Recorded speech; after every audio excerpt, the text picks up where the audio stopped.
we are back to Cybernetics. I think we are at chapter 9. Chapter 9. The failure mechanism. How to make it work for you instead of against you. And this is very much juxtaposed to the last chapter, which was the success mechanism. So if you haven't watched that, or maybe you want to go refresh, there will be a link at some point in this video to that video. But steam boilers have pressure gauges which show when pressure is reaching the danger point. By recognizing the potential danger, corrective action can be taken and safety assured. Dead-end streets, blind alleys, and impassable roads can cause you inconvenience and delays in your arrival at your destination if they are not clearly marked and recognized for what they are. However, if you can read the signposts and take proper corrective action, detour signs, dead-end street signs, and the like can help you reach your destination easier and more efficiently. So you can tell what this chapter is going to be about. Essentially, it's just about reframing failure, reframing the way that you view things, and changing your approach. Because I need you to understand that if you're going to do anything in this world, you're going to be approached with failure unless you just sit in your room all day and don't ever go out into the world and don't ever try to do anything. Go ahead and have fun with that if you think that's going to make you happy. I don't know if that's really the path to life, and I'm not saying you need to go out and do grand things, but I'm just saying that your life needs to be about something, and you need to direct your energy to something. And if you're forever afraid of failure, then you're forever afraid of success, because in every failure is the seed of success. In every instance is the opportunity to learn and grow, and that's really what this chapter is talking about. The picture of failure. Again, I have found that patients can remember these negative feedback signals, or what I call failure mechanisms, when they associate them with the letters that make up a word, failure. They are F, frustration, hopelessness, futility; A, aggressiveness, misdirected, in parentheses; I, insecurity; L, loneliness, in parentheses, lack of oneness; U, uncertainty; R, resentment; E, emptiness. So I'm not going to necessarily read every part of this chapter. I'm just going to explain it in my own words. I read it previously, and I went back and went through it before I'm making this video, and I'm really just going to give you the key takeaways. By all means, please go back and read this book. Please go back and read this chapter in specifics. And I think if we can start reframing the way that we see failure, we can open ourselves up to the possibility of success. Because I need you to understand, if you walk into a problem and you're immediately defeated, then you're not going to solve it. And what happens the first time that you have a goal and you face defeat? What happens? Do you immediately fold? Do you immediately pack your bags and go? Are you afraid of going out and failing again? And if those are the answers, then you're not going to get where you want to go. You're not going to achieve that thing. And yeah, that's why this chapter is so important. That's why this book is so important. Number 1, frustration. Frustration is an emotional feeling which develops whenever some important goal cannot be realized, when some strong desire is thwarted. I want you to just think of frustration as you put your effort and time and energy into something and you just come up short.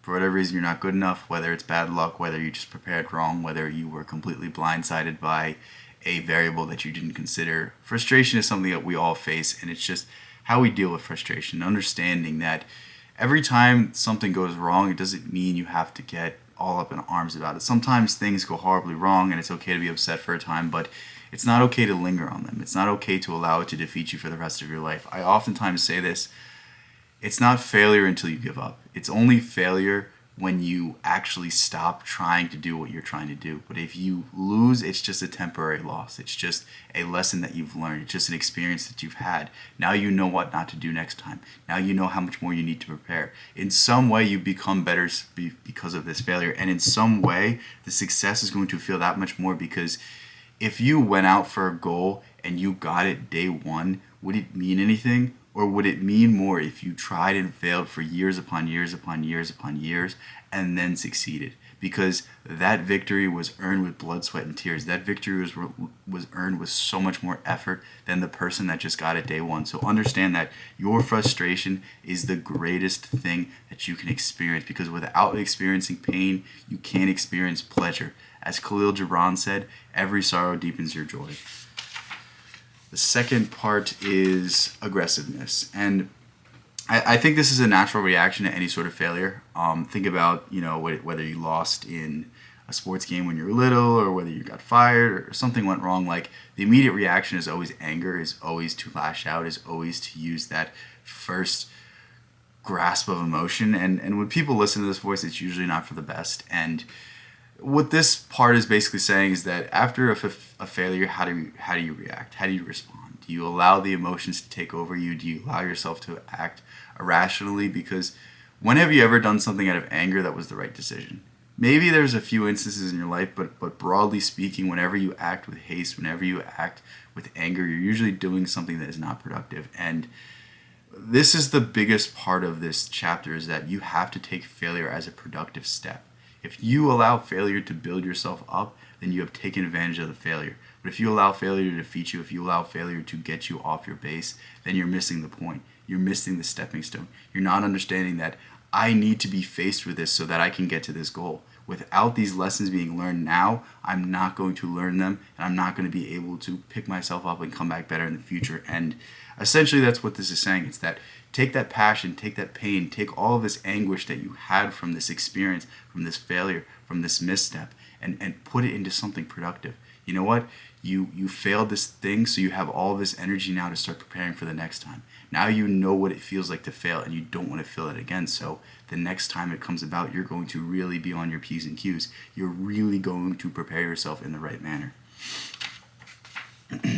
3, insecurity.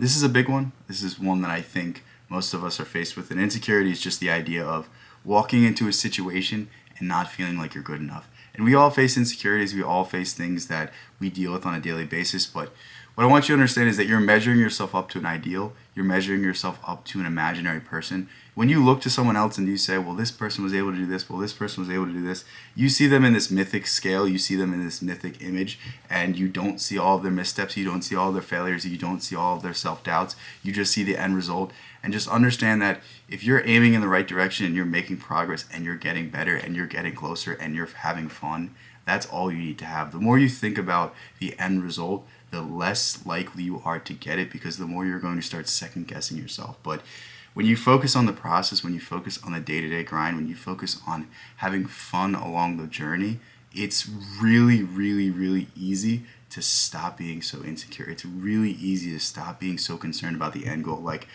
when you do something with the end in mind, that's when you're putting yourself in this state of comparison, in this state of insecurity, in this state of inferiority. Whereas if you just approach the problem with a smile, with a little bit of silliness, with a little bit of, I'm just going to go out there, try my best, and have as much fun as possible, and really, really, really give it my all. And I don't care what happens as long as I enjoy the process and as long as I learn something.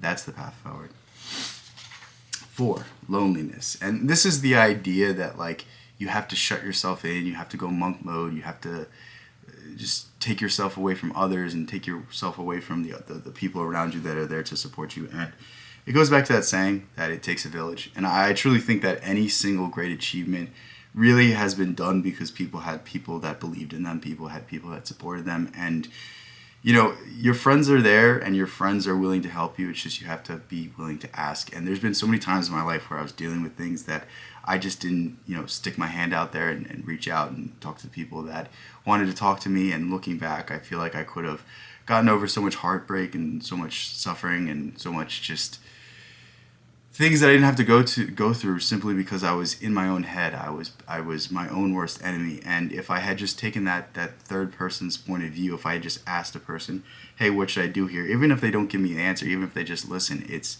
there's something about this experience. There's something about the camaraderie. There's something about just being around somebody, spending time with somebody else that just takes you out of the seriousness of yourself, takes you out of, oh, well, if I don't do this, then nothing's going to happen. If I can't get this job, then my world's going to end. And it's like, take some time, have some fun, enjoy yourself. Don't miss out on relationships. Don't miss out on friendships because you want to be so serious, because you think life is so important and you need to get this job and you need to grind and you need to hustle and you need to do all these things.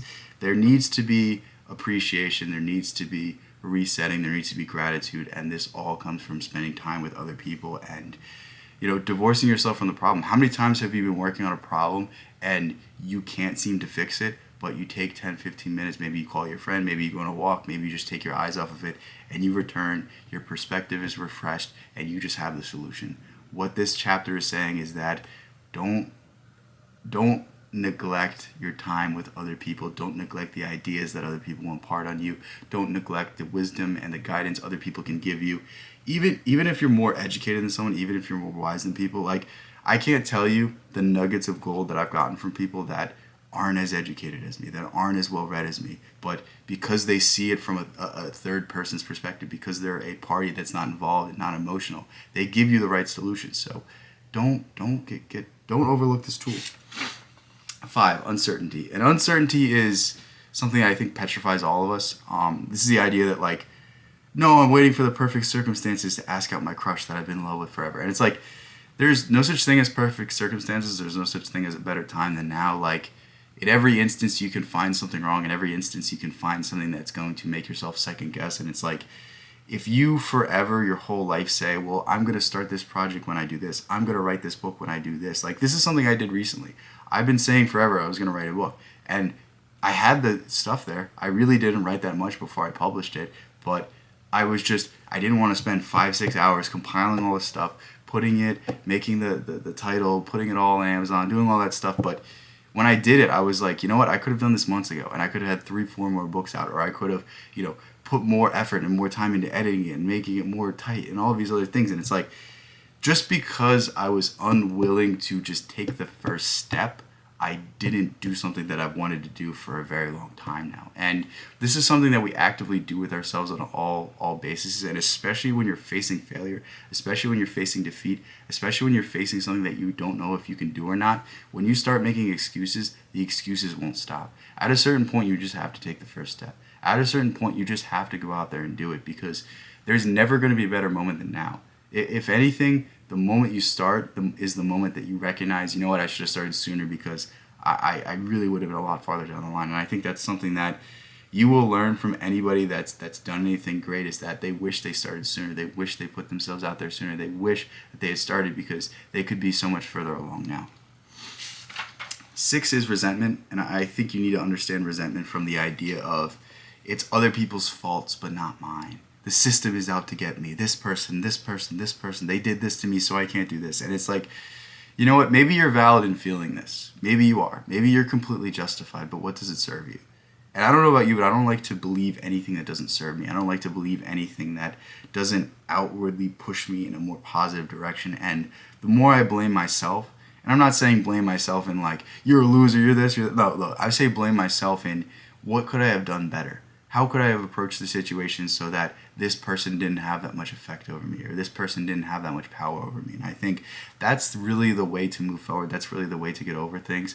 I don't think blaming other people is ever going to do anything except solidify that you're a victim, solidify that you can't move on, solidify that you have no control over your life. And if you have no control over your life, then how can you fix things? What's the point in even going out there and trying? And I think this is a fundamental lesson that once you learn, you can actively start improving every facet of your life, because it applies to success, it applies to relationships. Think about every relationship you've been in, and I promise you that the moment you have a healthy relationship is the moment you can look back on all your past relationships and look at what you did wrong.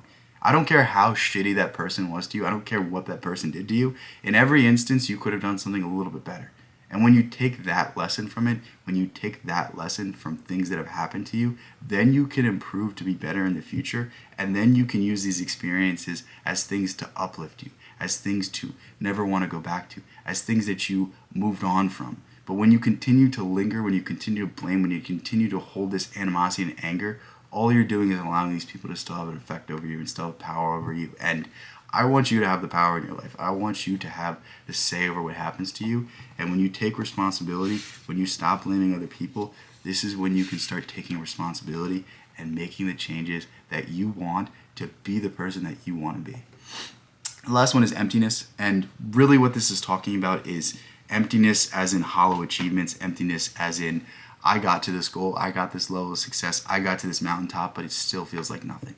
And think about how many times where you said, well, my life will just be perfect when I have this. My life will be perfect when I have a little bit more money, or I get a job, or I get this, or I get that. And the moment you get that thing, it's good for a few weeks, but then you forget about it. It's like buying a new car. Your car, you love it when you first get it, but a year goes by, 2 years go by, you're like, well, I gotta fucking change the oil, I gotta do this, I gotta do that, like, oh, this sucks. Like, we oftentimes don't understand that what we're really looking for is a sense of purpose, a sense of fulfillment. And the things that we associate our happiness with are hollow pursuits, or empty pursuits. So really what this chapter is saying is like a person that's going to be a failure is a person that doesn't find something that motivates them, that doesn't make them want to get out of bed. And really it's about doing something that, one, you love, two, you're good at, and three, makes other people's lives better. And if you can find that in your pursuit, if you can find that in your career, if you can find that in your life, then you're going to live a happy life, and you're not going to have to measure success based off of worldly pursuits. You're just going to feel a depth in your heart. You're going to feel a warmth in your soul that is going to carry you through every day. And I think that's really, really, really essential to the idea of success. And Earl Nightingale, one of the first self-improvement guys, I think he put it very well, is that don't define success as how other people define success. Define success as the idea that you did something because you want to do it. You're a doctor because you wanted to be a doctor, not because people told you to. You're a teacher because you really have a passion for teaching and you really see that you can make other people's lives better because you inspire people to do a certain thing. Like, don't do something because you were told to do it. Do something because it fills you up, because it's something that makes you happy. And yeah, that is the 9th chapter of Cybernetics. I mentioned my book at some point in this. If you want to read my book, go ahead, check that out. I think it has a lot of these ideas in there, but it's more philosophical, more poetic, more allegorical, and not as just right in front of you. But I think books like this are very effective for helping you to start thinking in certain ways, helping you to start changing the way you think in certain things, and reframing situations. The greatest thing you can do is look at your life in a different way. And if you could look at your life in a different way, then it appears different, that it affects you different, it changes the way that you view things and allows you to deal with things better. And I just want you to think about it like this. If you in every moment made the best decision, then you in every moment would be living a life that was very fulfilling, that was very happy. And it's our pursuit and it's our directing ourselves towards this goal that really starts to unfold the layers of our life, starts to push us past our problems and make sure that we don't really struggle with anything. Like, probably the greatest thing of studying this book and studying other books like this is that it's really allowed me to deal with the problems that I deal with on a daily basis, and they don't even bug me anymore. Like, I was thinking today, I was in my car and I was like, you know what, maybe I don't have everything I want, but I have everything I need. I have the ability to deal with the problems that face me on a daily basis. I'm capable of dealing with the struggles that used to break me down on a daily basis, and now they don't even affect me, and now I don't even think about them. And it's just an awesome feeling to say, and it's an awesome experience to have. So hopefully you guys are getting the same thing from this. Yeah, love you guys so much. Thank you guys so much. Support recently has been unreal. Peace out. I'll catch you in the next one.